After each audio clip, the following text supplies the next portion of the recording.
Hello everyone, કેમ છો તમે બધા? આઈ એમ મૈત્રણ, વેલકમ ટુ માય ચેનલ. તો તમને કેવી રીતે ખબર છે કે મારા ગયા વ્લોગમાં મને મળ્યું હતું મારું બર્થડે સરપ્રાઈઝ. તો બર્થડે સરપ્રાઈઝ એકચ્યુઅલી મને ખબર હતી કે કશુંક તો મળશે.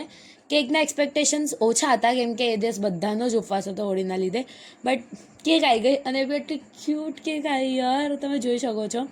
તો મસ્ત, હું તો બહુ જ હેપી થઈ ગઈ હતી.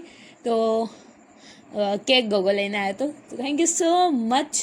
તો મસ્ત મેં મારા મામાના ઘરે પહેલો બર્થડે સેલિબ્રેટ કર્યો હતો મારો. તો હું તો બહુ જ ખુશ હતી, બહુ વધારે ખુશ હતી. મેં ગોગો ગીત નહોતો ગાતો યાર, તો મેં ગોગાને કીધું યાર ગોગા તું ગીત તો ગા બર્થડેનું, તો મજા આવે થોડી બર્થડેમાં, એમને થોડી મજા આવે. પછી ગોગાએ મસ્ત ગીત ગાયું તો મને હસી આવી ગઈ, ખબર નહીં કેમ. તો એ બધું તો મૂકો સાઈડમાં, પહેલાં આપણે કેક કાપી લઈએ મસ્ત ફટાફટથી, કેમ કે કેકને જોઈને મારા મોઢામાં તો એટલું પાણી આવતું હતું યાર. But let it be. મેં ફટાફટ કેક કાપી અને ખવડાવવામાં તો ખાલી એક જ જણનો ઉપવાસ નહોતો, મારા મામીઓનો, તો એમને જ ખવડાવી, બીજા બધાનો ઉપવાસ હતો ઘરમાં. તો મસ્ત કેક ખાધા પછી અમે લોકો નીકળી ગયા કોલ્ડ કોફી પીવા, કે મને કોલ્ડ કોફી પીવી હતી. તો રાત્રે અમે લોકો નીકળી ગયા મસ્ત કોલ્ડ કોફી પીવા. તો રાત્રે 12:30 વાગ્યા સુધી અમે દુકાન પર બેસીને પીધી કોલ્ડ કોફી. નેક્સ્ટ ડે અમારે મોર્નિંગમાં મુંબઈ જવાનું હતું યાર, મુંબઈ જવાનું હતું. તો બી મેં લસ્સી પીધી, એ બંને લસ્સી પીધી અને મેં કોલ્ડ કોફી પીધી હતી.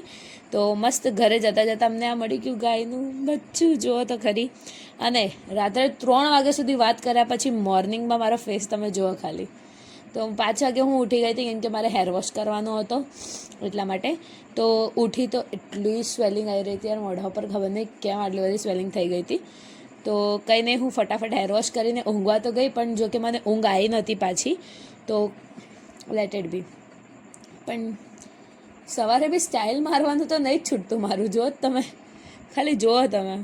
પછી તો હવે ઊંઘ તો આવવાની નથી, તો મસ્ત અમે ગયા બાલ્કનીમાં. તો બાલ્કનીથી વ્યૂ તો બહુ જ મસ્ત આવતો હતો સાચે. હા, પછી મેં લઈને આવી કોફીનો કપ.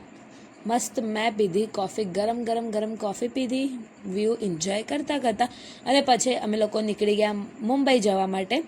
તો હું અને જેમિલભાઈ એક્ટિવા લઈને પહેલાં દુકાને ગયા હતા, અમને થોડું કામ હતું એટલા માટે. તો હું કેવી લાગતી હતી કમેન્ટમાં કહેજો. એ તો હું સુંદર તો છું મને ખબર જ છે, પણ તો બી તમે કમેન્ટ કરી દેજો. પછી અમે લીધું મસ્ત થોડુંક ચટર-પટર ખાવા માટે. તો ચટર-પટર ખાધું અને મસ્ત સનરાઈઝ જોઈ અમે એ દિવસે. અને મેં લીધી થોડી લીચીની બોટલ પીવા માટે. અને એ જ ટાઈમે અમારા ટ્રેનના અનાઉન્સમેન્ટ પહેલાં એક ટ્રેન આવી, એટલી સ્પીડમાં ગઈ ભાઈ. પછી અમે લારી ટ્રેન આવી ગઈ હતી તો અમે બેસીને નીકળી ગયા.